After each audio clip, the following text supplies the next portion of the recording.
Začína sa dovolenková sezóna a oddychovať sa bude aj v divadle Andreja Bagara. Divadelnú sezónu za uplynulý rok však považujú za úspešnú. Snažili jsme se uvést jak současnou dramatiku, tak komediální tituly, které jsou velice, řekl bych, divácky úspěšné. Začali sme dvojinscenáciou Hamlet je mŕtvý, Faust je hladný. Sezóna má za sebou celkom 7 úspešných premiér a uzavrela ju inscenácia Podivný prípad so psom.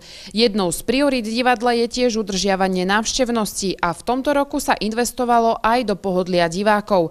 Vynovilo sa všetkých 620 sedadiel v hlavnej sále. Taktiež sme investovali do kostýmov, taktiež do svetelného parku. Koniec sezóny završíme spustením novej webovej stránky. Nová sezóna začne opäť 30. augusta. Divadlo ešte čakajú malé personálne zmeny. 1.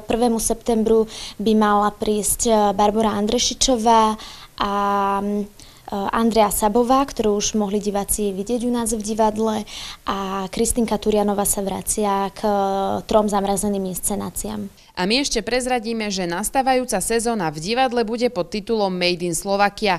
Ako už názov naznačuje, budete sa môcť tešiť najmä na inscenácie slovenských autorov. Dáša Hodálová, televízia Nitrička.